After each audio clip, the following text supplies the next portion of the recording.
वबरकातुहू। बिस्मिल्लाहिर्रहमानिर्रहीम। अल्हम्दुलिल्लाहि रब्बिल आलमीन वस्सलातु वस्सलामु अला सय्यिदिल मुरसलीन नबियना मुहम्मद व अला आलिहि व सहबिहि अजमाइन।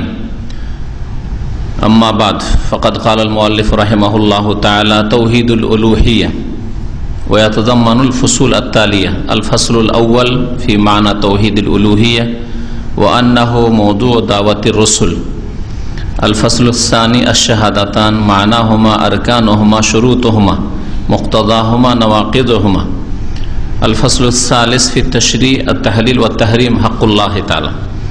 अल-फ़स्लुर्राबि फ़िल इबादा मानाहा अनवाउहा शुमूलुहा। अल-फ़स्लुल ख़ामिस फ़ी बयान मफ़ाहिम ख़ातिया फ़ी तहदीदिल इबादा व ज़ालिका कत-तक़सीर फ़ी मदलुल इबादा अविल गुलू फ़ीहा। अल-फ़स्लुस्सादिस फ़ी बयान रकाइज़ुल उबूदिय्यति सहीहा अल-हुब्ब वल खौफ अल खुदू अर्रजा। अल-फ़स्लुस्साबि फ़ी बयान शुरूति क़बूलिल इबादा वल अमल व हिया अल-इख़लास व मुताबिअतुश शरअ। अल-फ़स्लुस्सामिन फ़ी बयान मरातिबिद्दीन व हिया अल-इस्लाम वल ईमान वल इहसान तारीफ़ुहा व मा बैनहा मिन उमूमिन व खुसूस। सम्मानित बरादारान इस्लाम, আল্লাহ পাক রব্বুল আলামিনের সমস্ত প্রশংসা, সালাত এবং সালাম নাযিল হোক প্রিয় নবী মুহাম্মদ সাল্লাল্লাহু আলাইহি ওয়াসাল্লামের উপর।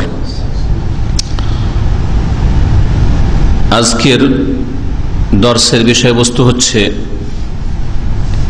আকীদায়ে তাওহীদের যে ধারাবাহিক আমাদের আলোচনা, তাতে তাওহীদুল উলুহিয়া সম্পর্কে।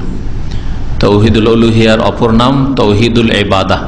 আল্লাহ পাকের ইবাদত বন্দেগীর ক্ষেত্রে, আল্লাহ পাকের উলুহিয়াতের ক্ষেত্রে আল্লাহ পাকের একত্ব প্রতিষ্ঠা করা, যার সংজ্ঞা সামনে আসবে। তবে আলোচনার শুরুতে বলে দিই, বান্দার কাজে যেসব কাজ আল্লাহ পাকের সন্তুষ্টির জন্য করে থাকে, বান্দার কাজে, মানুষের কাজে আল্লাহ পাকের একত্ব প্রতিষ্ঠা করা। বান্দার কাজ হচ্ছে সিজদা করা, বান্দার কাজ হচ্ছে রুকু করা, বান্দার কাজ হচ্ছে দোয়া করা, মান্নত করা, জবাই করা, কুরবানি করা, ভয় করা, ভালোবাসা ইত্যাদি যতগুলি ইবাদত রয়েছে, কথার ইবাদত হোক, কাজের ইবাদত হোক, অথবা অন্তরের ইবাদত হোক। লেখক বলছেন তাওহীদুল উলুহিয়া, এই হচ্ছে তাওহীদুল উলুহিয়া, মানে আল্লাহ পাকের উলুহিয়াত মানে হচ্ছে ইবাদত, ইবাদতের ক্ষেত্রে তাওহীদ। এই পর্বে কয়েকটি ছোট ছোট চ্যাপ্টার রয়েছে। প্রথম অধ্যায় হচ্ছে ফি মানা তাওহীদুল উলুহিয়া, তাওহীদুল উলুহিয়াতের অর্থ সম্পর্কে এবং তার সংজ্ঞা সম্পর্কে। অর্থ, শাব্দিক অর্থ এবং তার ভাব অর্থ বা শরীয়তের ভাষায় পারিভাষিক অর্থ অর্থাৎ সংজ্ঞা। আর তাতে এই বিষয়টা উল্লেখ করা হয়েছে যে এটি হচ্ছে অর্থাৎ তাওহীদে উলুহিয়াত বা তাওহীদুল ইবাদা, এটাই হচ্ছে সমস্ত রাসূলগণের দাওয়াতের বিষয়বস্তু। অর্থাৎ সমস্ত নবী রাসূলগণ যে দাওয়াত দিয়েছেন, সেই দাওয়াতের মৌলিক বিষয় হচ্ছে আল্লাহ পাকের ইবাদতে উলুহিয়াতে তাওহীদ প্রতিষ্ঠা করা। আল্লাহ পাকের ইবাদতে যাতে করে কোনো ভেজাল না থাকে, যা নিয়ে মুশরিকদের সাথে দ্বন্দ্ব। আল্লাহ পাকের রুবুবিয়তের ক্ষেত্রে, প্রভুত্বের ক্ষেত্রে মুশরিকদের সাথে দ্বন্দ্ব ছিল না। তারা আল্লাহ পাকের সৃষ্টিকর্তা, রব, রিজিক দাতা এসব মানত। আল ফাসলুসানি, দ্বিতীয় অধ্যায় হচ্ছে আশ-শাহাদাতান, দুইটি বিষয়ের সাক্ষ্য প্রদান সম্পর্কে। লা ইলাহা ইল্লাল্লাহ, আল্লাহ ছাড়া কেউ সত্য মাবুদ নেই। আর দ্বিতীয় সাক্ষ্য প্রদান হচ্ছে মুহাম্মাদুন রাসূলুল্লাহ, মুহাম্মদ সাল্লাল্লাহু আলাইহি ওয়াসাল্লাম আল্লাহ পাকের রাসূল। এই দুটি সাক্ষী প্রত্যেক মুসলিমকে মুসলিম হওয়ার জন্য বা কোনো অমুসলিম যদি ইসলাম গ্রহণ করতে চাই তার জন্য আবশ্যক যে অন্তরে বিশ্বাসের পরে এই দুটো বাক্যের সাক্ষ্য প্রদান করবে। মানাহুমা, এই দুটো যে সাক্ষ্য প্রদানের বাক্য রয়েছে এর অর্থ কি, আর কানহুমা, এগুলি রুকুন কি, রুকুন স্তম্ভ। শুরুতহুমা, এই দুটো বাক্যের শর্তাবলী কি। মুক্তাদাহুমা, এই দুটো বাক্যের দাবি কি, করণীয় কি। যখন আপনি দুটো বাক্যর সাক্ষ্য প্রদান করেছেন তাহলে আপনার দায়িত্ব কি, এর দাবি কি, আপনার কাছে কি দাবি করে এই দুটো বাক্য। নওয়াকিদুহুমা, এই দুটো বাক্যর পরিপন্থী বা বিপরীত বিষয় কি, আপনি কালেমাও পড়ছেন, লা ইলাহা ইল্লাল্লাহ বলছেন, মুহাম্মদ রাসূলুল্লাহ বলছেন, মুহাম্মাদুন আবদুহু ওয়া রাসূলুহু বলছেন, আর এর উল্টো কাজ করছেন। উল্টো কাজগুলি কি হতে পারে? অনেক রয়েছে, যেগুলি মানুষকে মুরতাদ করে দেয় বা তার ঈমান ভঙ্গ করে দেয়। তার মৌলিক বিষয়গুলি উল্লেখ করা হয়েছে 10টি, যা সামনে আসছে। তৃতীয় অধ্যায়ে আলোচনা করা হয়েছে ফি তাশরী ওয়া তাহলিল, আল ফাসলুস সালিস ফি তাশরী ওয়া তাহলিল ওয়া তাহরীম হাক্কুল্লাহ। বিধান রচনা, আইন রচনা, বিধান রচনা করা। তাশরী মানে শরীয়ত বানানো, বিধান তৈরি করা। বিধান তৈরি করা বা বিধান দেওয়ার মালিক একমাত্র আল্লাহ, এবং তা পৌঁছাবার দায়িত্ব মুহাম্মদ রাসূলুল্লাহ সাল্লাল্লাহু আলাইহি ওয়াসাল্লামকে দেওয়া হয়েছে। বিধান রচনা তৈরি করার অধিকার কোনো মানুষকে দেওয়া হয়নি। এমনকি মুহাম্মদ রাসূলুল্লাহ সাল্লাল্লাহু আলাইহি ওয়াসাল্লাম তিনি ধর্মের প্রবর্তক নন, যেমন মূর্খরা লিখে থাকে যে মুহাম্মদ সাল্লাল্লাহু আলাইহি ওয়াসাল্লাম ইসলাম ধর্মের প্রবর্তক না, তিনি প্রচারক। তাশরী মানে আইন প্রণয়ন করা, বিধান রচনা করা, তার মানে কোনো কিছুকে হালাল করা। তাহলিল, তাহরিম মানে কোনো কিছু হারাম করা।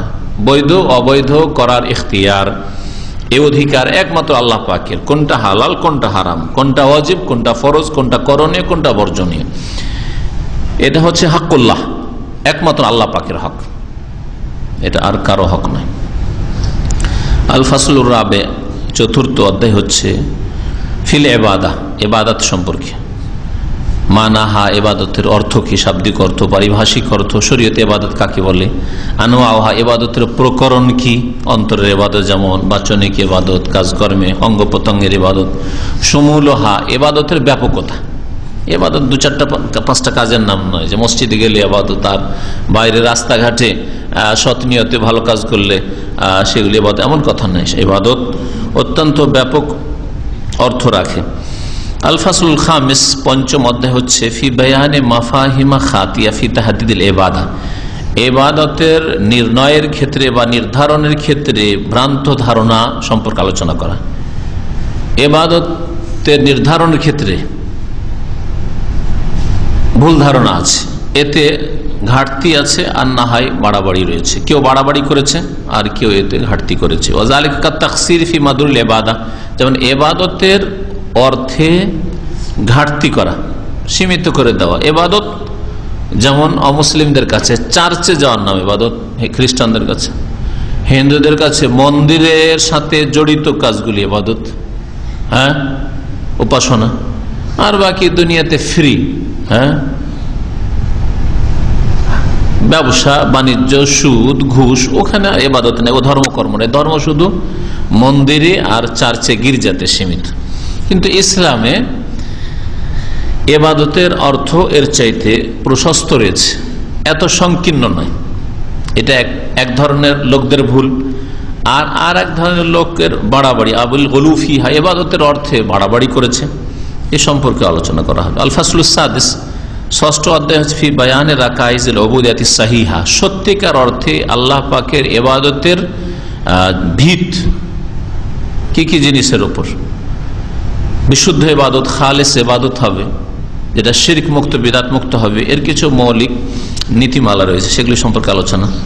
যেমন ইবাদতে আপনার সত্যিকার ভালোবাসা হওয়া উচিত, ভয় হওয়া উচিত, আল খুজু, বিনয় থাকা, রাজা, আশা, এইসব ইবাদত, যেগুলি সম্পর্কে অনেকে ধারণা রাখে না, এগুলি অন্তরের ইবাদত। আল ফাসলুস সাবে, সপ্তম অধ্যায় হচ্ছে ফি বায়ানে শুরুতে কাবুলিল ইবাদা ওয়াল আমাল, ইবাদত এবং আমল কবুল হওয়ার শর্তাবলী সম্পর্কে। আর তা হচ্ছে দুটি, ইখলাস, নিষ্ঠার সাথে ইবাদত করা, মানে শিরক মুক্ত ইবাদত করা, একমাত্র আল্লাহর জন্য করা, ও মুতাবিআতুশ শারআ, আর শরীয়তের অনুসরণ করা, অর্থাৎ নবী করিম সাল্লাল্লাহু আলাইহি ওয়াসাল্লামের আনিত পদ্ধতি মোতাবেক, পদ্ধতি অনুসারে ইবাদতগুলি সম্পাদন করা। না হলে ইবাদত কবুল হবে না, না হলে আমল কবুল হবে না। আল ফাসলুস সামিন, অষ্টম অধ্যায় হচ্ছে ফি বায়ানে মারাতিবিদ দ্বীন, দ্বীন ইসলামের স্তর সমূহ সম্পর্কে।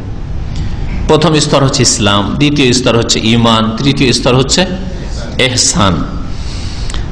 এই তিনটি বিষয়ের সংজ্ঞা, তারিফ, ওমা বাইনাহুম মিন উমুমিন ওয়া খুসুস, আর এগুলির মাঝে যে সম্পর্ক রয়েছে, পারস্পরিক সম্পর্ক, কোনটায় ব্যাপকতা রয়েছে, ঈমান ইসলামে পার্থক্য কি, আলাদা আলাদা জিনিস না, একটা অন্যটার মধ্যে ঢুকে রয়েছে, একটা বললে অন্যটা আসবে ওতে, এই বিষয়গুলি আলোচনা করা হবে।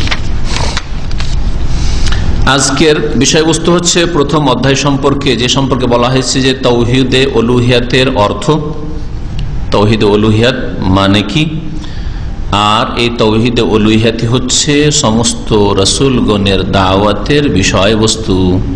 সমস্ত রাসূলগণ আকীদা, ইবাদত, আখলাক সবকিছুর শিক্ষা দিয়েছেন, কিন্তু মৌলিক বিষয় ছিল তাদের তাওহীদ, আল্লাহ পাকের একত্ব, আল্লাহ পাকের তাওহীদ কেন্দ্রিক একত্বকে ভিত্তি করেই সমস্ত আখলাক আমলের শিক্ষা দেওয়া হয়েছে। শুধু আখলাক চরিত্র শিখানো হইল, কিন্তু তাওহীদই নেই। তাওহীদবিহীন আখলাক, আমল, সৎ কাজ, উপকার করা, কল্যাণমূলক কাজ করা, যেমন মাতা পিতার সেবা করা, পাড়া প্রতিবেশীর সাথে সদ্ব্যবহার করা, আত্মীয় স্বজনদের সাথে সুসম্পর্ক রাখা, এইরকম দেশের কল্যাণ করা, জাতির কল্যাণ করা, গ্রামবাসীর কল্যাণ করা, সব যে কোনো সৃষ্টির আল্লাহ মাখলুকের কল্যাণ করা, ভালো কাজের শেষ নাই। কিন্তু সবগুলির মৌলিক বিষয় হচ্ছে তাওহীদ, আল্লাহর তাওহীদ ভিত্তিক, আল্লাহ এক ও একক, এই বিষয়ের উপর ভিত্তি করে এটা যেন আপনার ঠিক থাকে, তারপরে আপনি ওর উপর ঘর নির্মাণ করবেন।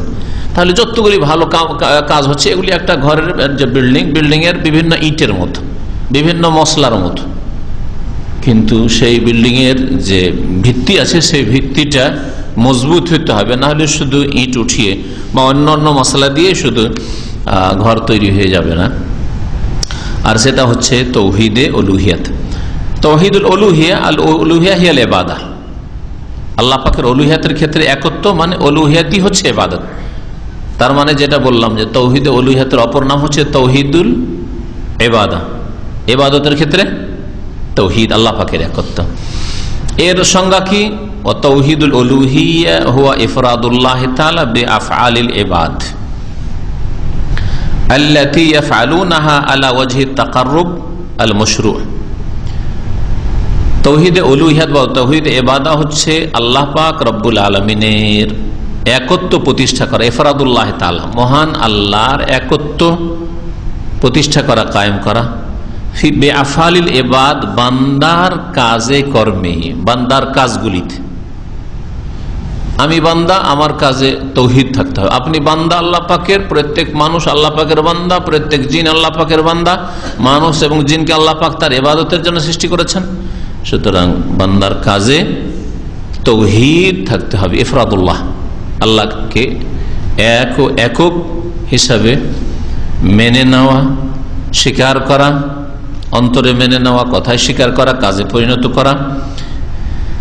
বান্দার ওই সব কাজে আল্লাতী, যেই কাজগুলিকে সম্পাদন করে থাকে, ইয়াফআলুনাহা করে থাকে, আলা ওয়াজহি তাকাররুব আল মাশরু', আল্লাহর নৈকট্য লাভের উদ্দেশ্যে, শরীয়ত মোতাবেক, আল্লাহর নৈকট্য লাভের শরীয়ত মোতাবেক যে কাজগুলি করে থাকে সেই কাজগুলি আল্লাহর জন্য খাস করা।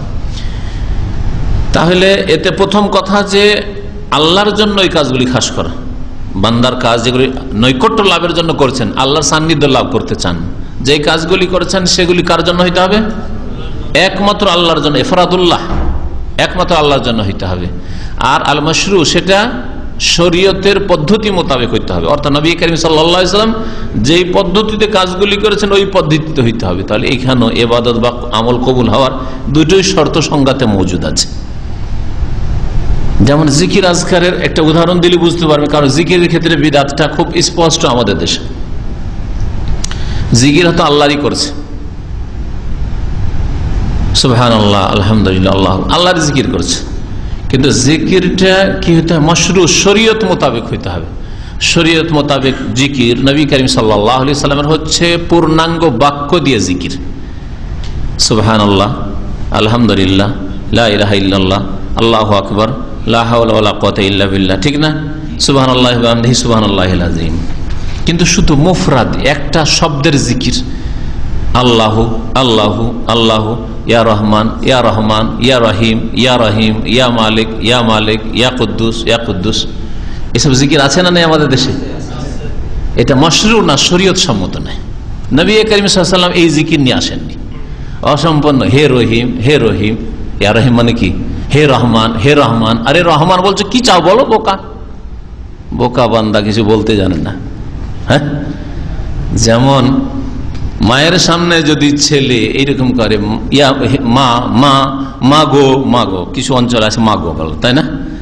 মা গো মা গো মা গো, 2-3বারের বেশি শুনতে বিরক্ত লাগে মাকে, অথচ কত মিষ্টি কথা মনে হচ্ছে মা গোটা। হ্যাঁ, 1বার 2বার 3বার বেশি শুনতে বিরক্ত লাগে। কি বলছিস বল, না হলে দিবে টেনে চড় একবারে, ঠিক না? তো আল্লাহ ফাকিরও আযাবের চড় আছে। এই বেদাতি জিকিরের জন্য এত বালা মুসিবত বিদাতি দেশগুলিতে। শরীয়ত মোতাবেক জিকিরটা হইতে হবে। আর একটা যেটা প্রথম শর্ত, সেটা আল্লাহর জন্য জিকির হইতে হবে। আবার এটা না হয় ইয়া রাসূলুল্লাহ ইয়া রাসূলুল্লাহ ইয়া রাসূলুল্লাহ। যেমন এক হায়দ্রাবাদি হজে এসছে, আর মসজিদে নববীতে রওদাতে রিয়াজুল জান্নাত যেটা, ওখানে বসে আছে, আর নফলটা পড়ে আমি তাহিয়াতুল মসজিদ পড়ে বসছি, আর শুনছি আমি ইয়া রাসূলুল্লাহ ইয়া রাসূলুল্লাহ ইয়া রাসূলুল্লাহ, আমার কানে শোনা আচ্ছা ইয়া রাসূলুল্লাহ, হে আল্লাহ রসুল হে আল্লাহ রসুল হে আল্লাহ রসুল। এটা কোন জিকির হলো? জীবনে প্রথম জিকির শুনছি, নবীর জিকির। এতদিন যে আমি আল্লাহর জিকির, নবীর জিকির। জিজ্ঞেস করলাম যে কি করেন? বলছে রসুলের জিকির করছি, রসুলের জিকির করছি। সে জিকির তো ভাই আল্লাহর, কারণ আল্লাহ বলছেন উযকুরুল্লাহ, আল্লাহর জিকির, আল্লাহকে স্মরণ করো। তুমি রসুলের জিকির কোথায় পাবে? বলছে যে আপনারা ওয়াহাবি শিখাইতে হবে না আমাকে। আমাদের মৌলানারা শিখিয়ে পাঠিয়েছে মক্কায় আল্লাহর জিকির, মদিনায় নবীর জিকির করবেন। কথা বুঝতে পেরেছেন? তাহলে কোনো অবাস্তব কথা বলছি না, যে মন গড়া কারো সম্পর্কে আলোচনা, কাল্পনিক আলোচনা করছি। তাহলে কি হয়ে গেল? ইফরাদুল্লাহ থাকলো না, ইবাদতে আল্লাহর একত্বই থাকলো না, শিরক হয়ে গেল। আর আল্লাহু ইয়া রহমান ও ইয়া রহিম ও ইয়া মালিক ইয়া কুদ্দুসুর জিকির, এটা আল্লাহর জিকির হইলেও রসুলের তরিকায় হইল না, ওই জন্য বেদাতি জিকির, বেদাতি জিকির সম্মিলিত। হয়তো লা ইলাহা ইল্লাল্লাহর জিকির করছেন, শব্দের জিকিরটা সুন্নত, লা ইলাহা ইল্লাল্লাহ। আল্লাহু আকবারের জিকির করছেন, সুবহানাল্লাহ বলছেন, আলহামদুলিল্লাহ বলছেন। হ্যাঁ, ইউনূস আলাইহিস সালামের দোয়া পড়ছেন, লা ইলাহা ইল্লা আনতা সুবহানাকা ইন্নী কুনতু মিনাজ জালিমিন। কিন্তু বিশেষ তরিকে, ফর্মালিটি সুর করে, মহাব্বতের সাথে একটু জিকির করুন, লা ইলাহা ইল্লাল্লাহ লা ইলাহা ইল্লাল্লাহ, এই জিকির শুরু হয়ে গেল। কি বলবেন এই জিকিরকে?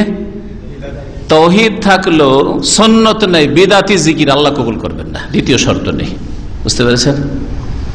অথবা ইউনূস আলাইহিস সালামের জিকির, কিন্তু খতমে ইউনূস করছেন, বালা মুসিবত দূর করার জন্য কি করছেন? খতমে ইউনূস চলছে। খতমে ইউনূস কতবার করতে হবে? 1.25 লাখ পড়তে হবে। আর তা কি বুটের দানা না পাথর কি দিয়ে পড়তে হবে?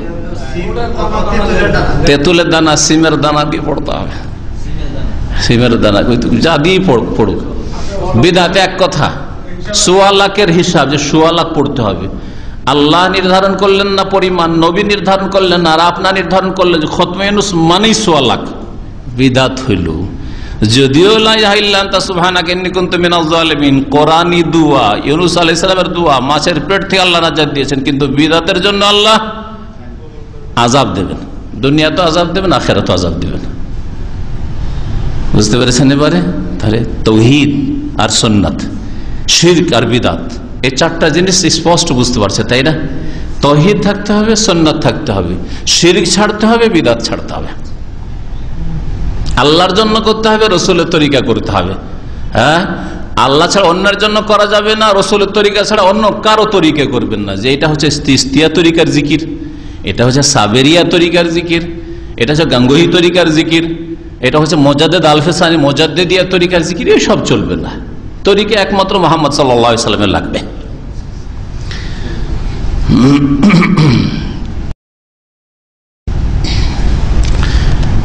তাওহীদুল উলুহিয়ার এই সংজ্ঞাতে দুটোই জিনিস চলে এসছে, তাওহীদও এসছে আর মাশরু শরীয়ত সম্মত দিয়ে নবী করিম সাল্লাল্লাহু আলাইহি ওয়াসাল্লামের আদর্শ মোতাবেক সুন্নাত মোতাবেক এই কথাও চলে এসেছে। কার দোয়া? যেমন দোয়া ইবাদত, কিন্তু নবীর তরিকায় দোয়া হইতে হবে। ওই ক্ষেত্রগুলি নবী করিম সাল্লাল্লাহু আলাইহি সাল্লামের সময় ছিল, ওই সময়গুলি ছিল, নবী সাল্লাল্লাহু কাজগুলি করেছেন, কিন্তু ওইভাবে করেননি যেভাবে আপনি করছেন, তাহলে এটা সুন্নাত হলো না, বিদআত হলো। তবে যে কোনো সময় অনির্দিষ্ট যে কোনো সময় মাঝে মধ্যে যখন আপনার দোয়ার প্রয়োজন করে নিলেন, অসুবিধা নেই, দোয়া ইবাদত।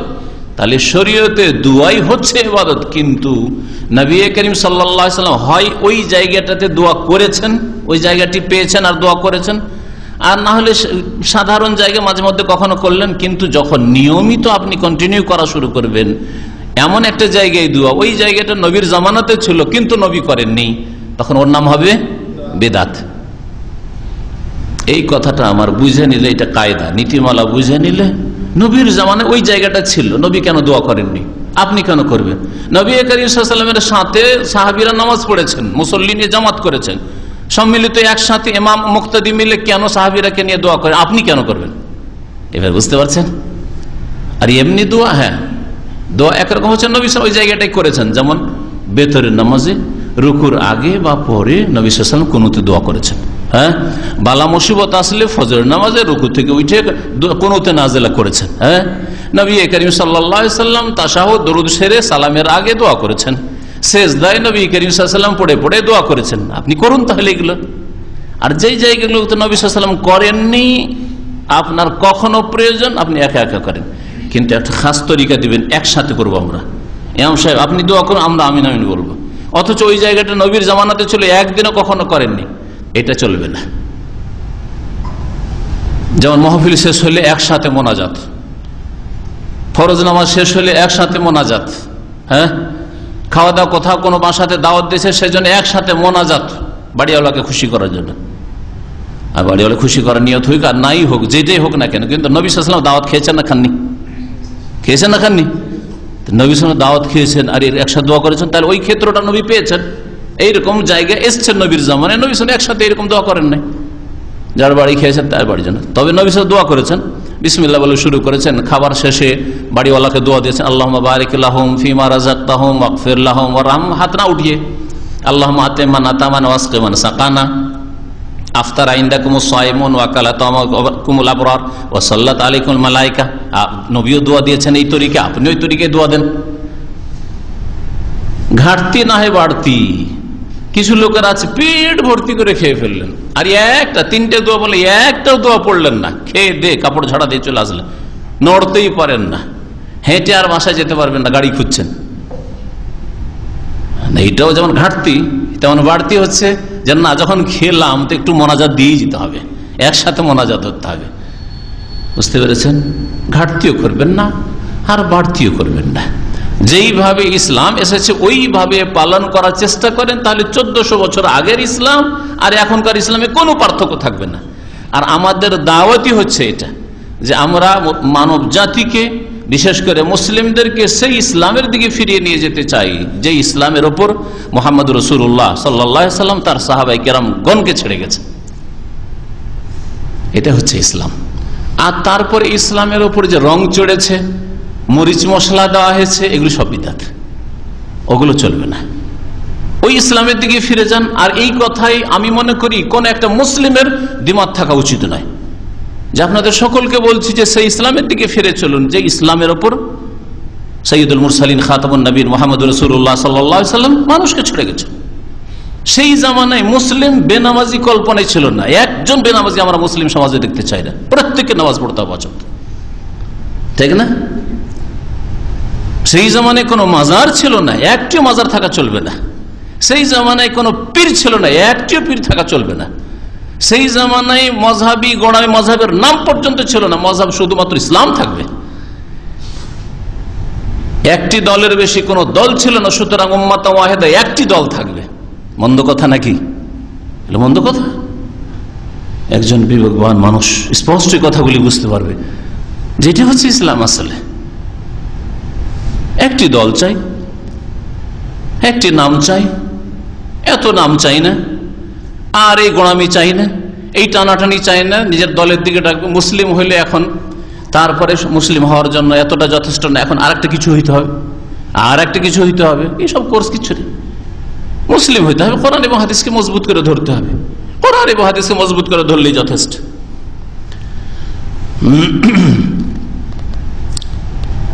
তাওহীদে উলুহিয়াত তাহলে বুঝলেন, এর সংজ্ঞা বলতে গিয়ে কথাগুলি বললাম।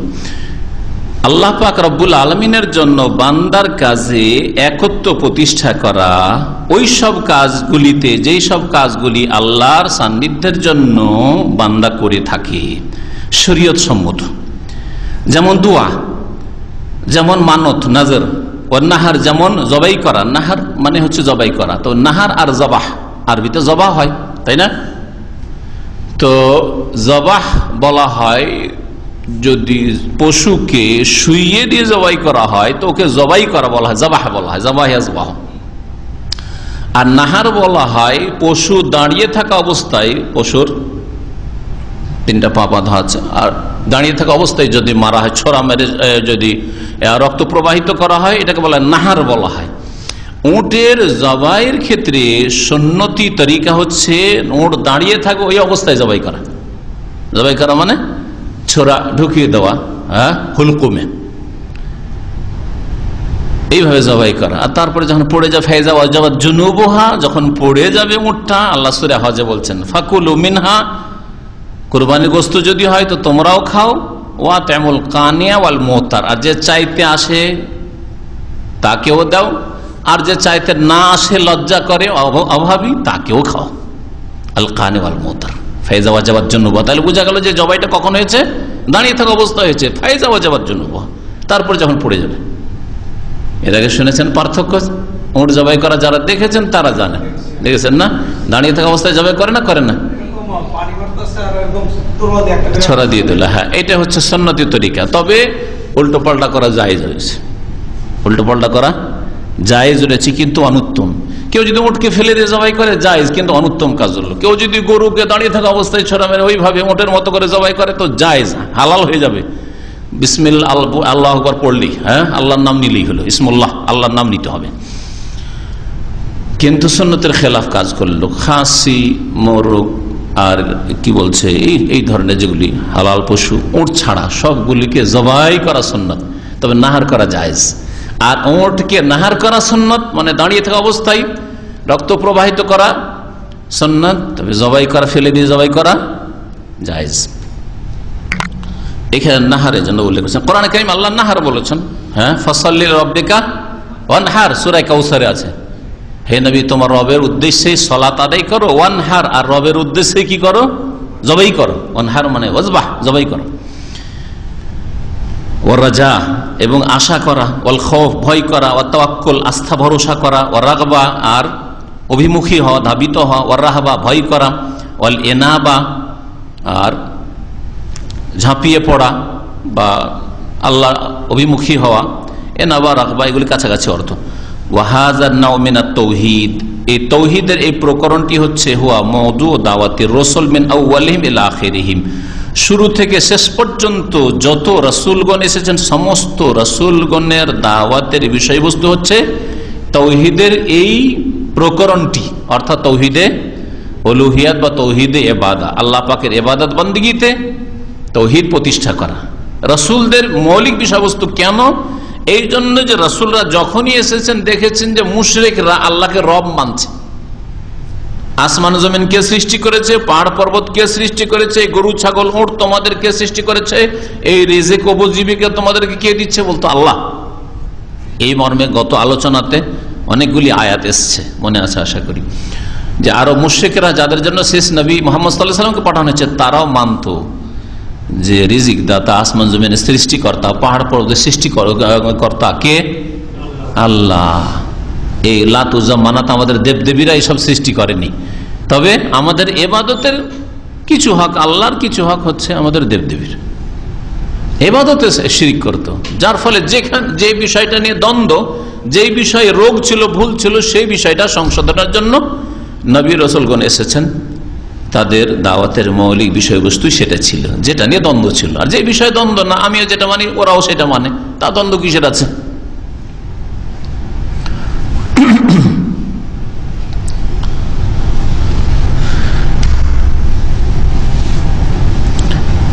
ইবাদতের যে প্রকরণগুলি এখানে বললেন তার মধ্যে কিছু শারীরিক ইবাদত, দৈহিক ইবাদত, যেমন দোয়া করা, তাই না, মানত করা, মৌখিক ইবাদত, আর কর্মের ইবাদত, জবাই করা, কাজে কর্মে ইবাদতগুলি, ভয় আশা, হ্যাঁ, ভরসা, আস্থা ভরসা, আল্লাহ অভিমুখী হওয়া, মন প্রাণ আল্লাহর দিকে ঝাঁপিয়ে পড়ে, এগুলি সব অন্তরের ইবাদত। অন্তরের ইবাদত এগুলি আল্লাহর উপর হইতে হবে। আস্থা ভরসাতেও শিরক হইতে পারে।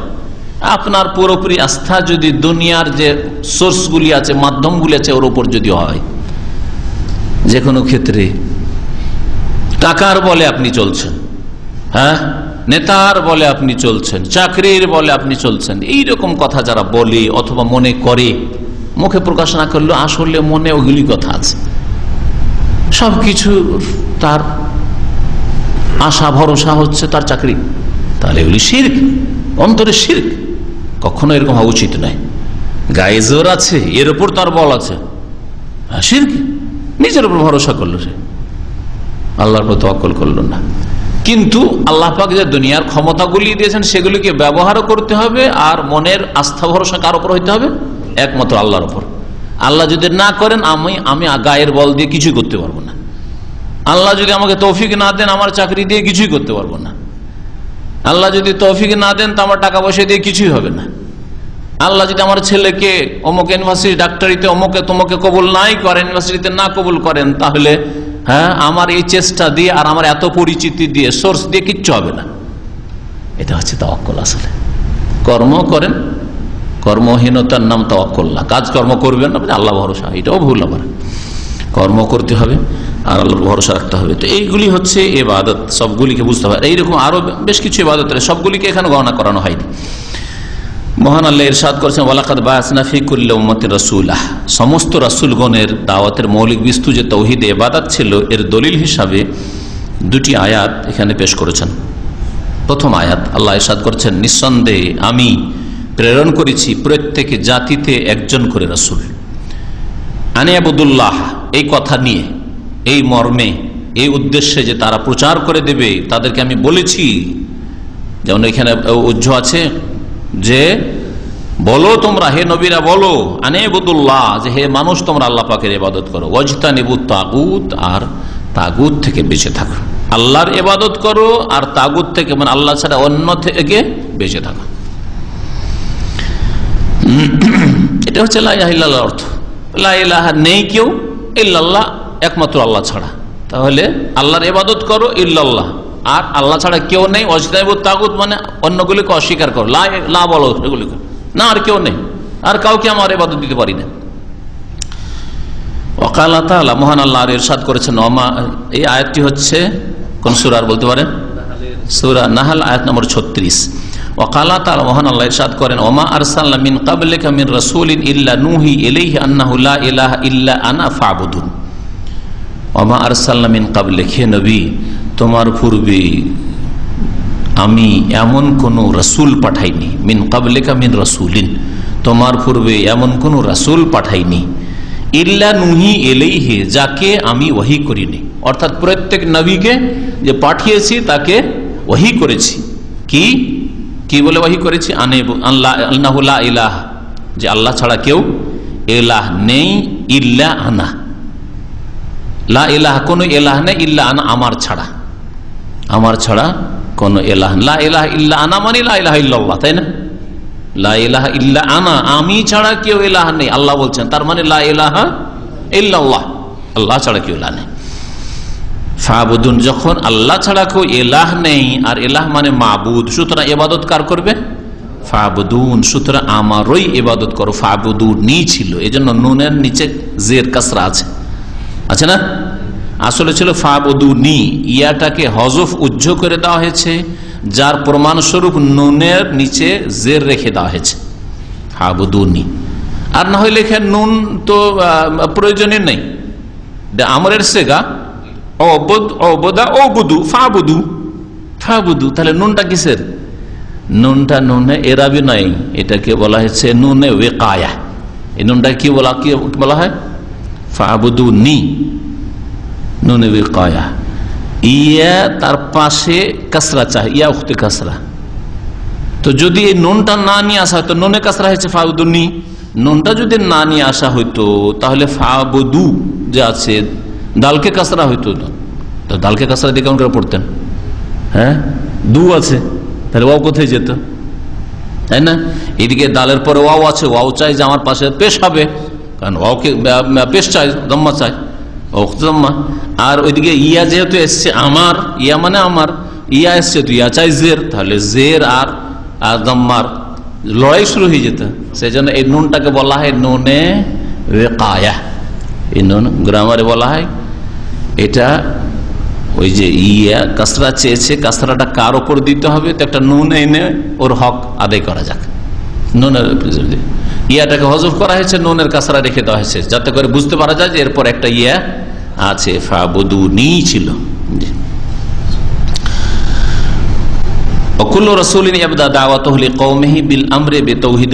আর প্রত্যেক রাসূলগণ, প্রত্যেক রাসূলের বিষয়বস্তু ছিল তাওহীদুল উলুহিয়া। একটা বিষয় হলো, দুটি আয়াত বললেন।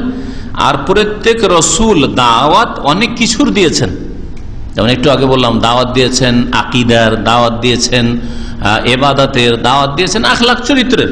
নবী সাল্লাল্লাহু আলাইহি ওয়াসাল্লাম শুরুতে মক্কা থেকে ভালো চরিত্র শিখাতেন, সত্য কথা বলো, আমানত রক্ষা করো, খেয়ানত করিও না, মিথ্যা কথা বলিও না, হ্যাঁ, মানুষের উপকার করো, ক্ষতি করিও না, সেখানে নাকি শিখেছেন। কিন্তু এগুলি মৌলিক বিষয় ছিল না। মৌলিক বিষয় ছিল ইয়া আইয়ুহান নাস কুলু লা ইলাহা ইল্লাল্লাহ তুফলিহু, হে মানব সকল বলো আল্লাহ ছাড়া কেউ সত্য মাবুদ নেই, তাহলেই পরিত্রাণ হবে। না হলে শুধু ভালো কাজ করে অন্যান্য ভালো কাজ, আখলাক চরিত্রের ভালো কাজ করলাম, তাতে কোনো ফালাক কল্যাণ পাবে না, কোনো কাজে আসবে না, কারণ ভিত নেই। তো প্রত্যেক রাসূল দাওয়াত শুরু করেছেন কি দিয়ে, এই বিষয়টা এখানে উল্লেখ করেছেন এবং এর দলিল পেশ করছেন। প্রত্যেক রাসূল তার সম্প্রদায়কে যে দাওয়াত দেওয়া শুরু করেছেন সেটা ছিল বিল আমরে বে তাওহীদুল উলুহিয়া, তাওহীদে উলুহিয়াতের নির্দেশ দিয়ে তাদের দাওয়াত, তাদের মিশন শুরু করেছেন। প্রথম কাজ শুরু করেছেন জাতিকে। জাতির মধ্যে অনেক রোগ ছিল, শুধু এই উম্মতে নয় যে নবী সাল্লাল্লাহু আলাইহি ওয়াসাল্লাম যখন মক্কায় আসেন তো মক্কার লোকদের চরিত্র খারাপ ছিল, তাদের মধ্যে অনেক আরো পাপ ছিল, এমন কথা নাই। শোয়েব আলাইহিস সালামের জামানায় অনেক পাপ ছিল না? লূত আলাইহিস সালামের জামানায় সমকামিতার পাপ ছিল, মুসাফিরদের কষ্ট দেওয়া, লুটপাট করে নেওয়া, রাস্তায় বসে থাকা, আড্ডা দেওয়া, আর রাস্তা দিয়ে একটা অপরিচিত লোক হাঁটলে কষ্ট দেওয়া, পাথর মারা, রাস্তা বন্ধ করে দিয়েছিল, ও তাকতাওনা সাবিল, এগুলি ছিল না? ওইগুলোরও দাওয়াত দিয়েছেন, কিন্তু প্রথম দাওয়াত দিয়েছেন লা ইলাহা ইল্লাল্লাহ, আল্লাহ ছাড়া কেউ সত্য মাবুদ নেই। যে কোনো জাতির মধ্যে যখন একটা খারাপি ঢুকে যায় তখন বহু খারাপি পয়দা হয়েছে। এক পাপ বহু পাপকে ডেকে নিয়ে আসে। একটা পাপ করে মানুষ ক্ষান্ত হইতে পারে না, আর সব পাপ থেকে বাঁচার চেষ্টা করেন, দেখবেন যে সব পাপ থেকে বাঁচতে পারবেন। তাওহীদটা ঠিক করেন, আল্লাহ পরকালের বিশ্বাসটাকে মজবুত করে, ধীরে ধীরে সব রোগ সেরে যাবে। আর এটাকে মজবুত করার জন্য হচ্ছে 5 ওয়াক্ত নামাজ। 5 ওয়াক্ত নামাজ পড়েন, ফাহিশা মুনকার সমস্ত কাজ থেকে বিরত হয়ে যাবেন। ইসলাম কত সুন্দর জিনিস। আল্লাহ পরকালে বিশ্বাস, অনেক পাপ থেকে বাঁচছেন, কিন্তু কন্টিনিউ হচ্ছে না, আবার পাপে ডুবে যাওয়ার আশঙ্কা আছে। তো আল্লাহ বলছেন এই নামাজ কন্টিনিউ করো, 5 ওয়াক্ত নামাজ পড়ো, ইন্না সলাতা তানহা আনিল ফাহশা ওয়াল মুনকার। তাহলে সমস্ত ফাহিশা, অশ্লীল কথা, কাজ আর মুনকার, অন্যায় কাজ থেকে বিরত হয়ে যাবে, আর জীবনটা একেবারে সুন্দর হয়ে যাবে, ফেরেশতা চরিত্রের মানুষ হয়ে যাবে। তো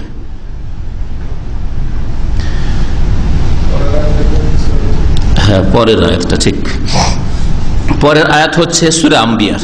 সূরা আম্বিয়ার আয়াত নম্বর 25, ওমা আরসালনা মিন ক্বাবলিকা মির রাসূলিন ইল্লা নূহি ইলাইহি আন্নাহু লা ইলাহা ইল্লা আনা ফাবুদুন। আর প্রত্যেক রাসূল নিজ সম্প্রদায়কে দাওয়াত যে দিতেন, অনেক কথারই দাওয়াত দিয়েছেন, তার মধ্যে প্রথম যে দাওয়াত শুরু করতেন কি দিয়ে?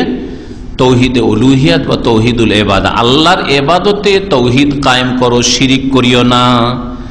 কামা কালা নূহ, যেমন নূহ আলাইহিস সালাম বলেছেন, ও হুদ আলাইহিস সালাম বলেছেন, ও সালেহ আলাইহিস সালাম বলেছেন, ও শুআয়ব আলাইহিস সালাম বলেছেন, আলাইহিমুস সালাম জামিয়ান। সমস্ত নবীদের ঘটনা বলতে গিয়ে কোরআনে কারিমে আল্লাহ পাক রব্বুল আলামিন সূরা আরাফের কয়েকটা আয়াতে ইরশাদ করেছেন, তারা বলতেন ইয়া কওমে, হে আমার সম্প্রদায়। আসলে সে ইয়া কওমি, এখানে মিমের কাসরা প্রমাণ করে যে এখানে ইয়া ছিল, হালকা করার জন্য হযফ করা হয়েছে। কোরআনে এরকম অনেক জায়গায় আছে, ইয়া কওমে, হে আমার সম্প্রদায়, উবুদুল্লাহ, আল্লাহ পাকের তোমরা ইবাদত করো, মা লাকুম মিন ইলাহিন গায়রুহ, তার ছাড়া আর কোনো ইলাহ মাবুদ তোমাদের নেই। মা লাকুম মিন ইলাহিন গায়রু উবুদুল্লাহ, আল্লাহর ইবাদত করো, আল্লাহ ছাড়া অন্য কোনো মাবুদ তোমাদের কেউ নেই।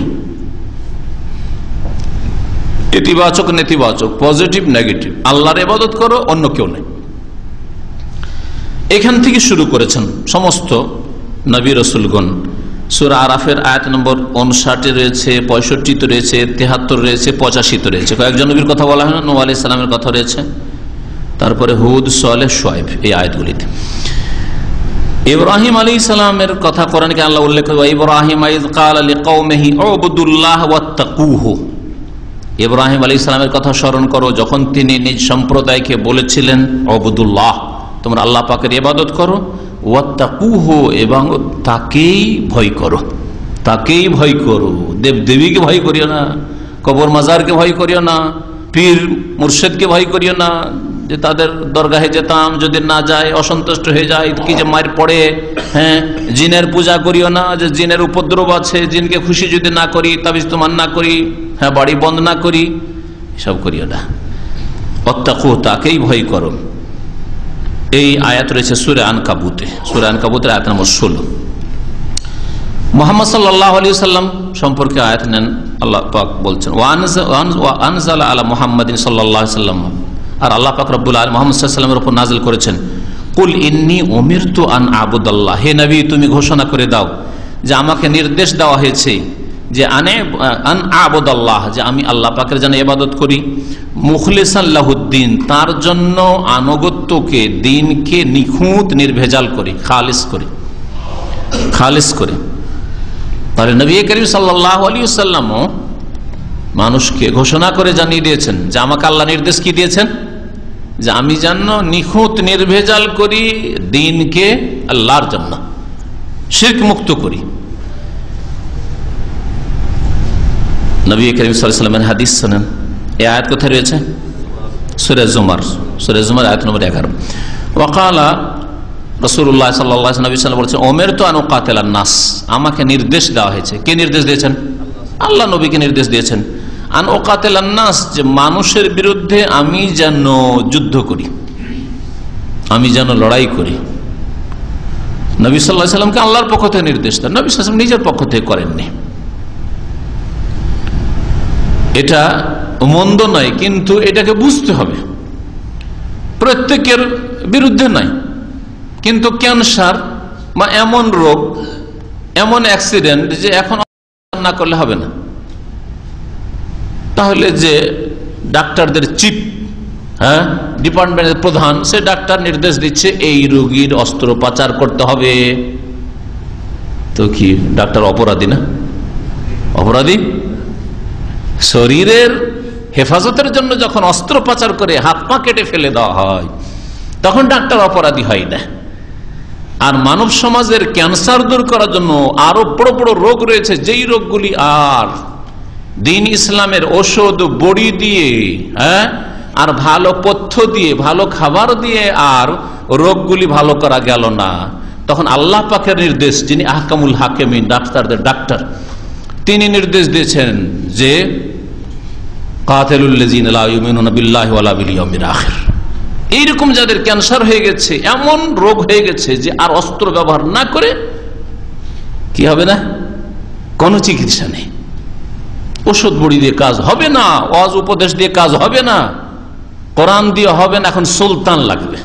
দুটো শক্তি না হইলে দ্বীন প্রতিষ্ঠা হয় না, আল কোরআন লাগে আর সুলতান লাগে। নবী করিম সাল্লাল্লাহু আলাইহি ওয়াসাল্লাম কোরআনের সাথে সাথে সুলতান ব্যবহার করেছেন, মদিনায় এসে সুলতান পেয়েছেন, মক্কা বিজয় হয়েছে তারপরে সুলতান পেয়েছেন। তখন না মক্কা থেকে পুরোপুরি শিরক কুফরি আর পাপের নাপাকি অপবিত্র দূর হয়েছে, শুধু কোরআন দিয়ে তাহলে হবে না, কোরআনের সাথে সাথে সুলতান। সুলতান মানে বুঝেন? হ্যাঁ জি, ভালো প্রশাসন, হ্যাঁ নেই প্রশাসন লাগবে, জি জি জি, বল প্রয়োগ করা লাগবে। তো নবী করিম সাল্লাল্লাহু আলাইহি ওয়াসাল্লাম, আল্লাহ পাক রব্বুল আলামিন জানেন যে কার জন্য অস্ত্রোপচারের প্রয়োজন রয়েছে। আমাকে নির্দেশ দেওয়া হয়েছে যে আমি ওই সব মানুষদের বিরুদ্ধে যুদ্ধ করি। কতক্ষণ পর্যন্ত? হাত্তা আশহাদু আল্লা ইলাহা ইল্লাল্লাহ, যতক্ষণ পর্যন্ত তারা সাক্ষ্য প্রদান না করবে যে আল্লাহ ছাড়া কেউ সত্য মাবুদ নেই। ওয়া আন্না মুহাম্মদ রাসূলুল্লাহ, আর মুহাম্মদ সাল্লাল্লাহু আলাইহি ওয়াসাল্লাম আল্লাহ পাকের রাসূল। তারপরে এই হাদিস সংক্ষেপে আল্লাহ পাক রব্বুল আলামিন আরো বেশ কিছু স্তর রেখেছেন। সেটা হচ্ছে যে প্রথম কথা, জবরদস্তি, এর হাদিসের মানে হয় না যে জবরদস্তি করে কারো দিন বদলাবেন আর দিন পরিবর্তন করবেন, কারণ আল্লাহ কোরআনে আর এক আয়াতে বলছেন লা ইকরাহা ফিদ্দিন, দিনের ক্ষেত্রে কোনো জবরদস্তি নেই। তাহলে এই অস্ত্র ধরার কথা যে কোরআন এবং হাদিসে বলা হয়েছে সেটাও আপন জায়গায় ঠিক, বিশেষ বিশেষ ক্ষেত্র রয়েছে তার, আর দিনের ক্ষেত্রে জবরদস্তি নেই এটাও ঠিক, কোনো আয়াত মনসুখ না, কোনো বিধান রহিত নাই। তাহলে এগুলিকে সমন্বয় করতে হবে। একদিক নিয়ে দিলাম দৌড়, যারা শুধু জিহাদ ফি সাবিলিল্লাহর আয়াত হাদিসগুলো নিয়ে দিল দৌড়, সন্ত্রাসী নিজেকে বানিয়ে ফেলল। আর একদম লা ইকরাহা ফিদ্দিন, কোনো জবরদস্তি নেই, সুতরাং এইসব সরাও, সব ইসলামে জিহাদ টিহাদ নেই। তারা ইসলামের এক ফরজকে অস্বীকার করলো। ইফরাত এবং তাফরীত, হয় ঘাটতি না হয় বাড়তি, দুই দলই গুমরাহিতে রয়েছে। মুসলিম সমাজে বসবাস করে মুসলিমের ছেলে নামাজ পড়বে না, শিরিক করে, বলছেন না না না, বল প্রয়োগ করা নাই, তোমরাও করবে, জনসাধারণ তো করবে না, কারণ আইন তোমাদের হাতে না, সরকারও করবে না। অন্যায় কথা এটা। ঠিক আছে, জনসাধারণ করবে না কারণ আইন তাদের হাতে না, কিন্তু সরকারের উপর ফরজ বল প্রয়োগ করা।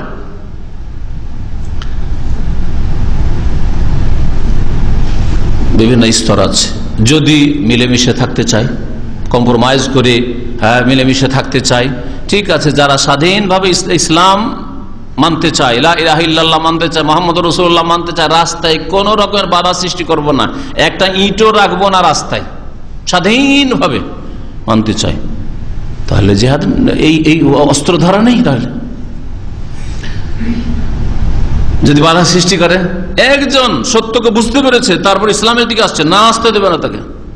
পর্দা করতে চায়, পর্দা করতে দেবে না তাকে, না, তাহলে এই তো অপারেশন করতে হবে, এ তো ক্যান্সার হয়ে গেছে। নিজেও পর্দা করবে না, পর্দা করতেও দেবে না, তাহলে তো অপারেশন লাগবে।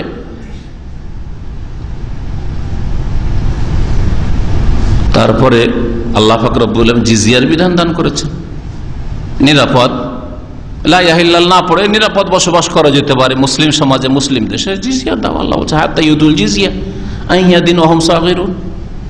তাহলে এই নাই যে কালিমা পড়লো না সেই জন্য একবারে অস্ত্র ধরে নিতে হবে, এটা আসলে সংক্ষিপ্ত কথা, রাস্তায় বাধা সৃষ্টি করে না। নবী করিম সাল্লাল্লাহু আলাইহি ওয়াসাল্লাম মদিনা আসার পর ইহুদিদের সাথে সমঝোতা করে সুলহ সন্ধি করে থাকেননি? তারপরে নবী সাল্লাল্লাহু আলাইহি ওয়াসাল্লাম চুক্তি ভঙ্গ করেছে না তারা চুক্তি ভঙ্গ করেছে? তারা চুক্তি ভঙ্গ করেছে। তারা যদি চুক্তিকে ঠিক রাখতো কখনো নবী সাল্লাল্লাহু আলাইহি ওয়াসাল্লাম এরকম চুক্তি ভঙ্গ করতেন না। কম্প্রোমাইজ আছে, ঠিক আছে, থাকো, কিন্তু না, তারা ভিতরে তারা ষড়যন্ত্র শুরু করলো যে মুহাম্মদকে মারতে হবে।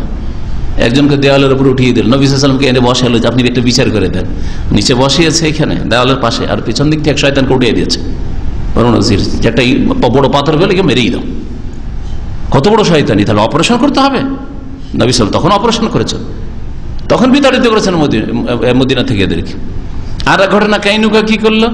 আরে মুসলিম মহিলা স্বর্ণকার ছিল, এই কাইনুকার ইহুদিরা এদের বাজারে গিয়েছে কেনাকাটার করার জন্য, আর মহিলা বসে একটু দেখাশোনা, অলংকার কিনবে, দেখাশোনা করছে। ওর মতো মহিলার কাপড়কে কোথায় একটা বেঁধে দিয়েছে, কাপড় কেমন করে বেঁধে, মহিলা যখন দাঁড়িয়েছে কাপড় খুলে গেছে। আউযুবিল্লাহ, মুসলিম মহিলাকে উলঙ্গ করে দিয়েছে। অপারেশন লাগবে না? লাগবে না? দিন পালনে বাধা, তাহলে পর্দা করতে বাধা সৃষ্টি করেছে। এটা অহদি চরিত্র। কোন স্কুলে, কোন কলেজে, কোন ইউনিভার্সিটিতে, কোন প্রতিষ্ঠানে, কোন অফিসে যদি পর্দা করতে নিষেধ করে, এটা বানু কাইনুকার ইহুদিদের চরিত্র। এদের গুরু হচ্ছে ইহুদিরা, যাদেরকে নবী করিম সাল্লাল্লাহু আলাইহি ওয়াসাল্লাম বিতাড়িত করেছে, যাদের জন্য বল প্রয়োগ করা হয়েছে, মদিনা থেকে তাদেরকে তাড়িয়ে দেওয়া হয়েছে। জি, এরা মুসলিম দেশে বসবাসের অধিকার রাখে না, মুসলিম দেশে বসবাসের অধিকার এরা রাখে না। ভালো করে শুনে রাখেন, দলিল বলছি। বলেন দেখি, যদি একটা মুসলিম মহিলার এরকম ইজ্জত নিয়ে খেলা করে তাহলে কি করা উচিত তার? তারপরে নবী সাল্লাল্লাহু আলাইহি ওয়াসাল্লাম তাদেরকে মারেননি, চলে যাও এখান থেকে, তাড়িয়ে দিয়েছেন মদিনা থেকে।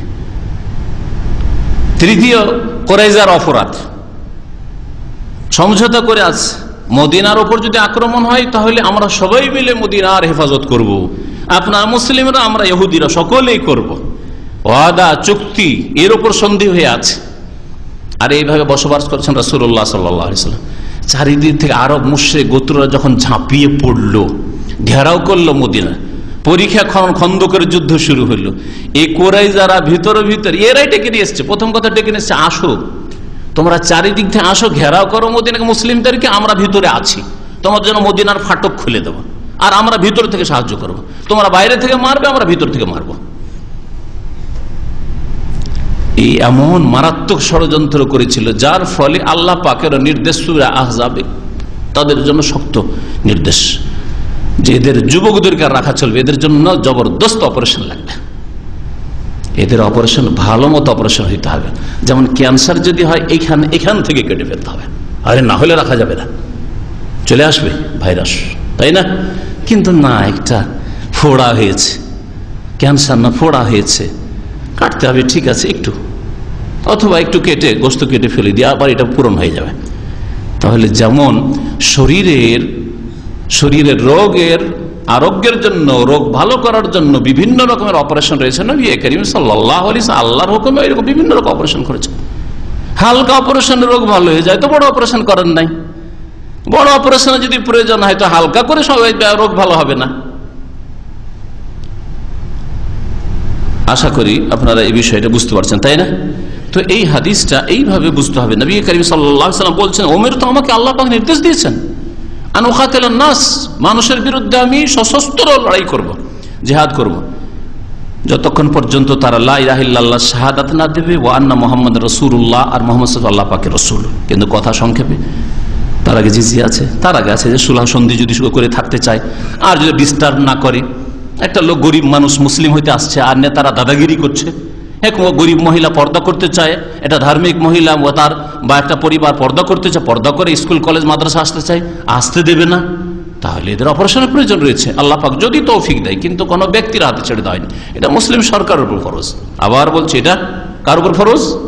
মুসলিম সরকারের ফরজ। যদি আদায় না করে তারা রব্বুল আলামিনের কাছে জবাব দেবে। কিন্তু তাই বলে কোনো মুফতি ফতুয়া দিয়ে রাস্তায় নেমে যাবে, কোনো আলেম নেমে যাবে, কোনো নেতা মানে সাধারণ কোনো মানুষ নেমে যাবে না। আউয়ালু ওয়াজিবিন আলাল মুকাল্লাফ শাহাদাতু আল্লা ইলাহা ইল্লাল্লাহ ওয়াল আমালু বিহা, আর যেই ব্যক্তির উপর শরীয়তের দায়িত্বভার অর্পণ করা হয়েছে তার উপর প্রথম ফরজ, যাকে আল্লাহ পাক শরীয়তের ভার দিয়েছেন যে তোমাকে দিন মেনে চলতে হবে। কাকে? সাবালক মানুষকে, প্রত্যেক মানুষকে। মানুষ মানেনি, মুসলিম মেনেছে, তাই না? প্রত্যেক মানুষকে। আর জিনকে, জিন হচ্ছে মুকাল্লাফ আর মানুষ হচ্ছে মুকাল্লাফ, মানে আল্লাহর পক্ষ থেকে তাকে শরীয়তের দায়িত্ব দেওয়া হয়েছে, দিনের বিধিবিধান মেনে চলতে হবে। যা বিশ্বাস করতে বলা হয়েছে বিশ্বাস করতে হবে, যা ইবাদত হিসাবে পালন করতে বলা হয়েছে পালন করবে, আর যে আখলাক চরিত্র গঠন করতে বলা হয়েছে সেভাবে গঠন করবে। এ হচ্ছে মুকাল্লাফের কাজ, মানে যাকে আল্লাহ পাক শরীয়তের দায়িত্ব দিয়েছেন। প্রথম ফরজ কাজ কি? শাহাদাতু আল্লা ইলাহা ইল্লাল্লাহ, লা ইলাহা ইল্লাল্লাহ, সাক্ষ্য প্রদান করা আল্লাহ ছাড়া কেউ সত্য মাবুদ নেই, এই কথার সাক্ষ্য প্রদান করা। ওয়াল আমালু বিহা, আর সেই মোতাবেক কর্ম করা। এমন নয় যে লা ইলাহা ইল্লাল্লাহর সাক্ষী তো দিনে 100 লাগবার, হ্যাঁ, কিন্তু 12 মাসে 13 পূজার মতো আবার ওরসের শেষ নেই। শুধু শাহজালাল কবরে 3 ওরস, সারা জীবনীতে লিখেছে। ওরস মানে মৃত্যু দিবস, সুফিদের ভাষায়, বন্ডদের ভাষায়, তাই না? তার মরেছে তো বছরে একটা দিনে, না 3 দিনে মরেছে, একটা দিনে মারা গেছে, তাই না? তো একদিন ওরস হইতো, আর ওরস আবার অনুষ্ঠান করে, এটা আবার কোথায় আছে? ওটা তো পরের কথা। কিন্তু মারা গেছে একটা দিনে, আর বছরে ওরস লাগে কয়টা? 3টা। কারণ এক ওরসে পেট ভরে না বিনা পুঁজির ব্যবসায়ীদের। এক ওরসে কোটি কোটি টাকা কালেকশন হয়, তো 2-4 কোটি 5 কোটিতে তো হয় না, তো অনেক টাকার দরকার।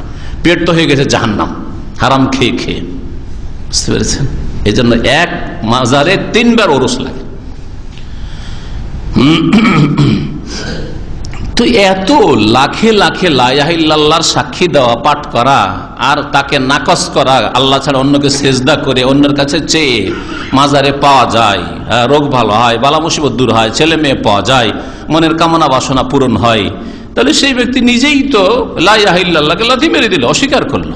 এই জন্য সেই ব্যক্তি ইসলাম থেকে বেরিয়ে পড়লো। আল্লাহ তাআলা মহান। এই জন্য ওয়াল আমালু বিহা, আমলও করতে হবে। লা ইলাহা ইল্লাল্লাহ পড়ার জিনিস না, শুধু লা ইলাহা ইল্লাল্লাহ সাক্ষী দিতে হবে, আর কি করতে হবে? ওয়াল আমালু বিহা, এই কলেমার প্রতি আমল করতে হবে, এটাকে কাজে পরিণত করতে হবে। মহান আল্লাহ ইরশাদ করছেন, ফালাম আন্নাহু লা ইলাহা ইল্লাল্লাহ, জেনে রাখো হে নবী মুহাম্মদ সাল্লাল্লাহু আলাইহি সাল্লাম, সরাসরি নবীকে বলা হয়েছে, আর পরোক্ষভাবে যেন প্রত্যেক বান্দাকে, প্রত্যেক মানুষ এবং জিনকে বলা হয়েছে। ফালাম, হে আব্দুল্লাহ, হে আব্দুর রহমান, হে জিন, হে ইনসান, জানো, শিখো, আন্নাহু লা ইলাহা ইল্লাল্লাহ, আল্লাহ ছাড়া কেউ সত্য মাবুদ নেই। ব্যাস, ওয়াস্তাগফির লিযামবিক, আর তোমার যে ভুল ভ্রান্তি হচ্ছে তার জন্য আল্লাহর কাছে ক্ষমা তলব করো, মার্জনা কামনা করো। তো কর্ম করো, আল্লাহ বলেছেন না, কর্ম, এই কর্ম বোঝানো হচ্ছে ইস্তেগফার দিয়ে, কর্ম বোঝানো। ইস্তেগফার একটা কর্ম, এরকম আল্লাহ অনেক কর্মের কথা বলে, 5 ওয়াক্ত সালাত, মাহে রমজানের সিয়াম, যাকাত, হজ, উমরা, হিজাব, পর্দা ইত্যাদি।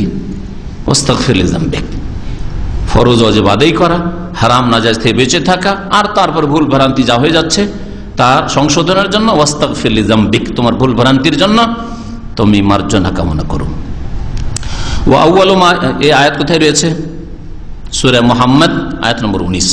ওয়া আউয়ালু মা ইউমারু বিহি মান ইউরিদুদ দুখুলা ফিল ইসলাম, আর এই কালেমা তাইয়্যিবা, তাওহীদের উলুহিয়াতের কালেমা, যেই ব্যক্তি ইসলামে প্রবেশ করতে চাইবে তাকে প্রথম এর নির্দেশ দেওয়া হবে। একটা লোক ইসলামে আসতে চায়, তাকে প্রথমে কথা বলবো না যে যাও তোমার বাবার খোঁজ খবর নিয়ে এসো, যাও তুমি উজু করে এসো, হ্যাঁ, যাও এখন নামাজের রক্ত হয়েছে নামাজ পড়ে আসো, ঠিক না? বলবেন এগুলো না? কি বলবেন? প্রথম লা ইলাহা ইল্লাল্লাহ সম্পর্কে জানো আর স্বীকৃতি দান করো। তাই লা ইলাহা ইল্লাল্লাহ সম্পর্কে জানানোর জন্য আমাদের যেটা তরিকা, সৌদি আরবে আলহামদুলিল্লাহ, যে ইসলামের যে 5টি স্তম্ভ রয়েছে আরকানুল ইসলাম, ইমানের যে 6টি স্তম্ভ রয়েছে আরকানুল ইমান, এই 5 আর 6 11টি বিষয়ের এক্সপ্লেন করে দেওয়া, ব্যাখ্যা বিশ্লেষণ করে দেওয়া। ইমান মানে বিশ্বাস, এই 6টা জিনিসকে বিশ্বাস করতে হবে। ইসলাম মানে সারেন্ডার করা, আত্মসমর্পণ করা, মানে এই 5টা জিনিস মানার মাধ্যমে আল্লাহ পাক রব্বুল আলামিনের সামনে আপনি আত্মসমর্পণ করার স্বীকৃতি দান করলেন। আর তার প্রথমটি হচ্ছে আশহাদু আল্লা ইলাহা ইল্লাল্লাহ ওয়া আশহাদু আন্না মুহাম্মাদান আবদুহু ওয়া রাসূলুহু।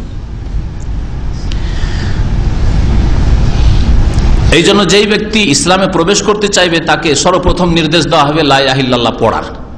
অন্তরে বিশ্বাস আছে না আছে, অন্তরের বিষয়টা আল্লাহর উপর ছেড়ে দেবো।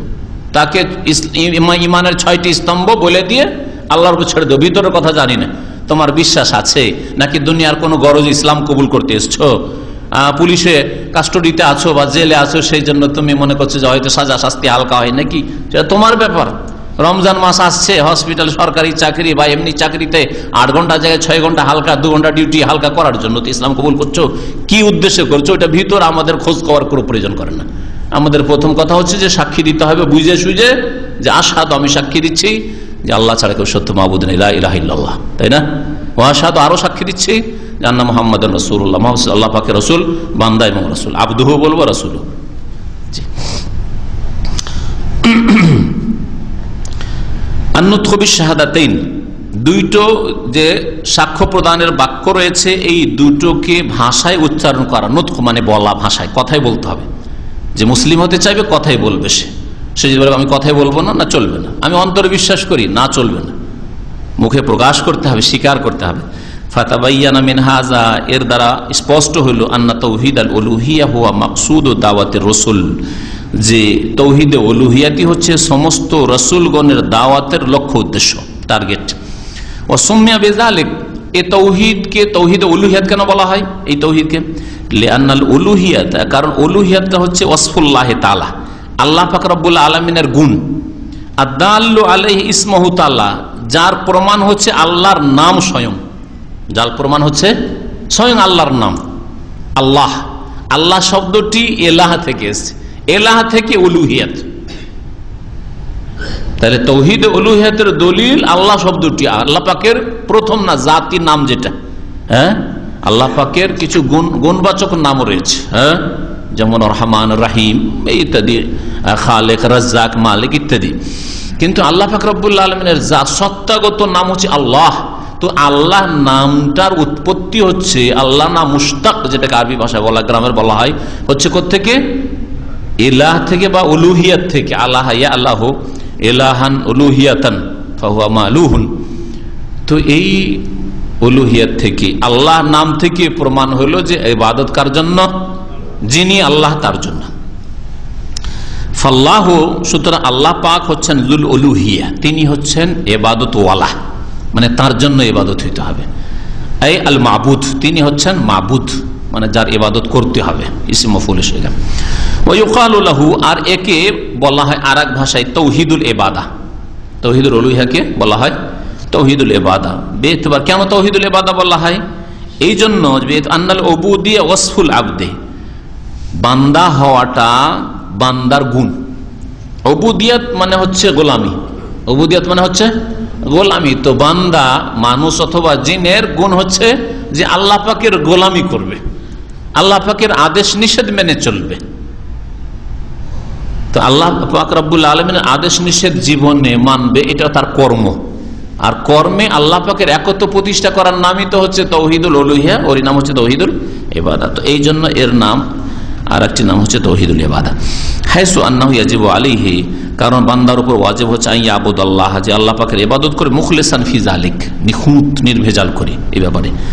কেন আল্লাহ পাকের ইবাদত করবেন? লিহাজাতিহি ইলা রাব্বিহি, কারণ বান্দা মানুষ হোক আর জিন হোক আল্লাহ পাকের মুখাপেক্ষী। ওয়া ফাকরুহু ইলাইহি, আল্লাহ পাকের সে একই অর্থ। হাজাত মানে আল্লাহ, তার প্রয়োজন রয়েছে আল্লাহর, আল্লাহ ছাড়া আপনি চলতে পারবেন না। আল্লাহ পাক রব্বুল আলামিনের দেওয়া ছাড়া আপনি পৃথিবীতে আসতে পারতেন না। যা কিছু আছে আপনার কাছে আল্লাহ পাকের পক্ষ থেকে, এবং আল্লাহ আপনার টিকে থাকার জন্য আল্লাহর রহমত ছাড়া আপনার কোনো ক্ষমতা নেই, আল্লাহর দান ছাড়া। আপনার প্রয়োজন আল্লাহর কাছে, এবং আল্লাহ পাকের মুখাপেক্ষী মোহতাজ আপনি। সেই জন্য আল্লাহ পাকের জন্য ইবাদতকে নিখুঁত নির্ভেজাল করবেন। ইমাম ইবনে তাইমিয়া রাহমাতুল্লাহ আলাইহি, শাইখুল ইসলাম বলছেন, ওয়া আল্লাম, জেনে রাখো, আন্না ফাকরাল আবদি ইলাল্লাহ, বান্দা যে আল্লাহ পাকের মোহতাজ মুখাপেক্ষী, হ্যাঁ, এর প্রমাণ হচ্ছে আন ইয়াবুদাহু, যে তার ইবাদত করবে, লা ইউশরিকু বিহি শাইআন, তার সাথে শরীক করবে না। লাইসা লাহু নাযীরুন ফায়ুকাসু বিহি, আল্লাহ পাকের কোনো তুলনা নেই যে তার সাথে কাউকে তুলনা করবেন। লাকিন ইউশবিহু মিন বাযিল উজু হাজাতাল জাসাদি ইলা তামি ওয়াশ শারাব, তবে কোন কোন দিক থেকে আল্লাহ পাকের যে বান্দা মুখাপেক্ষী মোহতাজ, এটাকে আপনি উদাহরণ দিতে পারেন কোন কোন দিক, কোন কোন দিক থেকে। কিসের সাথে? দেহ আর খাবার, দেহ আর খাবার। পুরোপুরি আল্লাহর সাথে কোনো তুলনা চলে না, কিন্তু এক আংশিক ভাবে আপনি উদাহরণ দিয়ে বুঝাইতে পারেন। মানুষের দেহ বা শরীর কিসের মুখাপেক্ষী? টিকে থাকার জন্য খাবার প্রয়োজন, তারপরে পানির প্রয়োজন। পানি ছাড়া শরীর টিকতে পারবে? খাবার ছাড়া বাঁচতে পারবে? কয়দিন বাঁচবে? ব্যাস 1 সপ্তাহ 2 সপ্তাহ, আর কত বাঁচবে? হ্যাঁ, পানি ছাড়া 2 দিন 3 দিন, তার বেশি বাঁচতে পারবেন না। বাতাস ছাড়া মোটেই বাঁচতে পারবেন না, হয়তো একটা দিনও পার হবে না, 1 ঘন্টাও পার হবে না হয়তো। তো যেমন শরীর খাদ্য আর পানীয়র মুখাপেক্ষী, সেই রকমই বান্দা গোলাম তার মনি মালিকের মুখাপেক্ষী, মোহতাজ। ও বাইনামা ফুরুকুন কাসিরা, তবে এই দুইয়ের মাঝে অনেক পার্থক্য রয়েছে। এটা পুরোপুরি উদাহরণ না যে বান্দার রবের সাথে ওই রকমই উদাহরণ যেমন বডির খাদ্যের সাথে পানীয়র সাথে উদাহরণ না, পুরোপুরি নাই, আংশিক একটা বোঝানোর জন্য। ফাইন হাকিকাতাল আবদে কলবহু ওয়া রূহুহু, বান্দার আসল হচ্ছে তার হৃদয় আর তার আত্মা। মানুষের মধ্যে যদি হৃদয় না থাকে, হার্টই নেই, হার্ট ছাড়া মানুষ বাঁচবে? বাঁচবে না। হার্ট থেকে হার্ট ফেল হয়ে যাচ্ছে। হ্যাঁ, আচ্ছা, রুহ ছাড়া, রুহ নেই, তার মানে তো মৃত। শরীরে রুহ নেই মানে তো মৃত, কোন অস্তিত্ব নেই।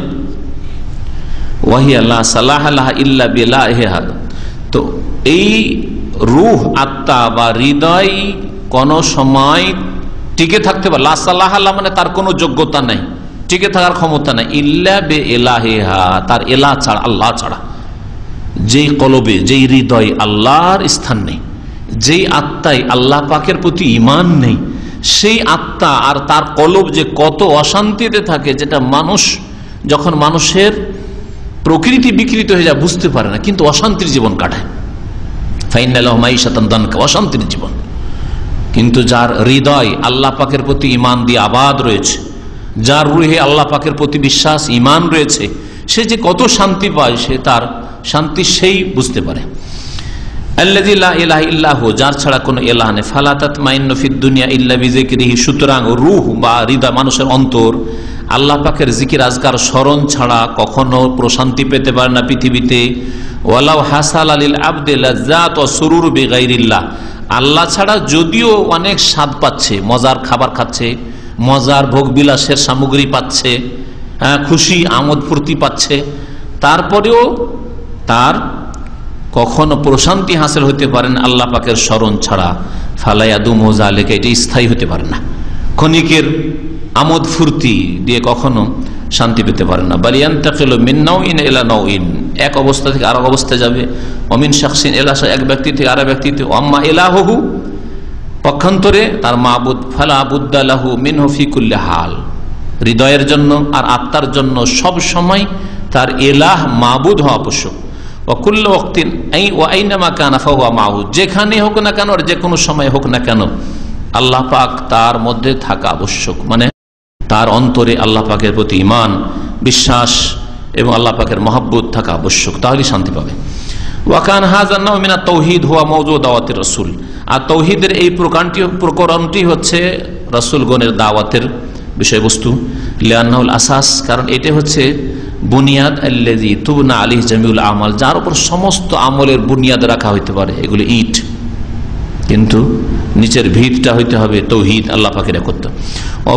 অবেদুনে তাহাক্কুকিহি লা তাসিহু জামিউল আমাল, আর যদি তাওহীদই না থাকে, তাওহীদের বাস্তবায়ন না হয়, তাহলে কোন আমল শুদ্ধ হবে না। লা তাসিহু জামিউল আমাল, সমস্ত আমল বরবাদ হয়ে যাবে, ধ্বংস হয়ে যাবে। ফাইন্নাহু ইযা লাম ইয়াতাহাক্কাক, কারণ তাওহীদ প্রতিষ্ঠিত না হইলে হাসালা জিদ্দাহু, তাওহীদ নেই তার মানে তার বিপরীতটা আছে। কি আছে? দুটোর একটা থাকবে। তাওহীদ থাকলে শিরক থাকতে পারে না, শিরক থাকলে পার্টনার থাকলো, তার মানে একা নয়, তাই না? ওয়া শিরক, আর সেটা হচ্ছে শিরক। ওয়াকাদ ক্বালা আল্লাহু তাআলা, মহান আল্লাহ ইরশাদ করেছেন, এখানে তিনটি আয়াত উল্লেখ করেছেন এই বিষয়ে যে তাওহীদ ছাড়া কোনো আমল কাজে আসবে না আর আমল কবুল হয় না। ইন্নাল্লাহ লা ইয়াগফিরু আন ইউশরাকা বিহি, নিশ্চয়ই আল্লাহ পাক মাফ করবেন না যদি তার সাথে শিরিক করা হয়। এই আয়াত কোথায় রয়েছে? সূরা নিসার 2 জায়গায় রয়েছে, 48 আর 116। ওমান ইউশরিক বিল্লাহি ফাকাদ দাল্লা দালালাম বাঈদা, আর এক জায়গায় রয়েছে ওমান ইউশরিক বিল্লাহি ফাকাদ ইফতারা ইসমান আযীমা। ওয়া ক্বালা তাআলা, মহান আল্লাহ ইরশাদ করেছে সূরা আনআমে, ওয়ালাউ আশরাকু লাহাবিতা আনহুম মা কানু ইয়ামালুন, তারা যদি শিরক করে, 18 জন নবীর কথা আল্লাহ পাক উল্লেখ করে বলছেন, তারা যদি শিরক করে তাহলে তারা যে কোনো আমল করেছে সমস্ত আমল কি হয়ে যেত? তাদের বরবাদ হয়ে যেত, বিনষ্ট হয়ে যেত। সূরা আনআমের আয়াত নম্বর 88। মহান আল্লাহ সূরা জুমারের আয়াত নম্বর 65 ইরশাদ করেছেন নবী সাল্লাল্লাহু আলাইহি সাল্লামকে সম্বোধন করে, লাইন আশরাকতা, হে নবী তুমিও যদি শিরক করো। আর তোমার পূর্বের নবীদেরকে ওহী করেছি, তার আগে আল্লাহ বলছেন ওয়ালাকাদ উহিয়া ইলাইকা ওয়া ইলাল লাযিনা মিন ক্বাবলিক, তোমাকে ওহী করে দিয়েছি আর তোমার পূর্বে যে সব নবীরা এসেছিল সমস্ত নবীকে ওহী করেছি। লাইন আশরাকতা, তুমিও যদি শিরক করো, তার আগে নবীদের তুমিও যদি শিরক করো, নূহ, মূসা তুমি যদি শিরক করো, ঈসা তুমি যদি শিরক করো, প্রত্যেক নবীকে বলে দিয়েছি লাইন আশরাকতা, শিরক করলে কি হবে? লা ইয়াহবাতান্না আমালুকা, তোমার আমল বিনষ্ট হয়ে যাবে, ধ্বংস হয়ে যাবে। ওয়ালা তাকুনান্না মিনাল খাসিরিন, আর ক্ষতিগ্রস্তদের দলে শামিল হয়ে যাবে, তাদের অন্তর্ভুক্ত হয়ে যাবে। ওয়ালিআন্না হাযা নাও মিনাত তাওহীদ, আর তাওহীদের এই প্রকরণটি হচ্ছে হুয়া আউয়ালুল হুকুকুল ওয়াজিব আলাল আবদে, বান্দারও প্রথম ওয়াজিব, প্রথম হক, আল্লাহ পাকের হক। মুআয ইবনে জাবাল রাদিয়াল্লাহু তাআলা হাদিসে যেমন এসেছে, কামা ক্বালা তাআলা, যেমন আল্লাহ পাক ইরশাদ করেন, ওয়াবুদুল্লাহ ওয়ালা তুশরিকু বিহি শাইআ ওয়া বিল ওয়ালিদাইনি ইহসানা, সূরা নিসার আয়াত নম্বর 36 এ রয়েছে, আল্লাহ পাকের ইবাদত করো, তার সাথে কোনো কিছুকে শিরিক করিও না, তারপরে মাতা পিতার সাথে সদ্ব্যবহার করো। তাহলে মাতা পিতার আগে আল্লাহ পাকের ইবাদত করো শিরক মুক্ত হয়ে। ওয়া ক্বালা তাআলা, মহান আল্লাহ আরো ইরশাদ করেছেন, ওয়া কাযা রাব্বুকা, আল্লাহ পাকের ঘোষণা যে আল্লাহ তাবুদু ইল্লা ইয়াহু, তার ছাড়া কারো ইবাদত করবে না, ওয়া বিল ওয়ালিদাইনি ইহসানা, আর মাতা পিতার সাথে সদ্ব্যবহার করো। সূরা বনী ইসরাইল বা ইসরা আয়াত নম্বর 23। ওয়া ক্বালা তাআলা, মহান আল্লাহ ইরশাদ করে সূরা আনআমের আয়াত নম্বর 151 থেকে 53-তে, কুল, হে নবী জানিয়ে দাও, তাআলাও, এসো তোমরা, আতলু মা হারামা রাব্বুকুম আলাইকুম, তোমাদেরকে তোমাদের রব তোমাদের উপর যা হারাম করেছেন পড়ে শুনিয়ে দিই। আতলু, তেলাওয়াত করে শুনিয়ে দিই ওই সব বিষয়গুলি, মা হারামা রাব্বুকুম, তোমাদের রব যেগুলিকে হারাম করেছেন, আলাইকুম, তোমাদের উপর, যেসব বিষয়কে আল্লাহ পাক হারাম করেছেন সেগুলি এক একটা করে আমি তেলাওয়াত করে মানে পাঠ করে পড়ে শুনিয়ে দিই। প্রথমটি হচ্ছে আল্লাহ তুশরিকু বিহি শাইআ, তার সাথে কোনো কিছুকে শরীক করবে না, মানে যা হারাম করেছেন তার প্রথম যে হারাম সেটা হচ্ছে শিরিক করা, সুতরাং তোমরা শিরিক করবে না। অবিল ওয়ালিদাইনি ইহসানা, আর মাতা পিতার সাথে সদ্ব্যবহার করবে, মাতা পিতার সাথে খারাপ ব্যবহার করাকে আল্লাহ পাক হারাম করেছেন।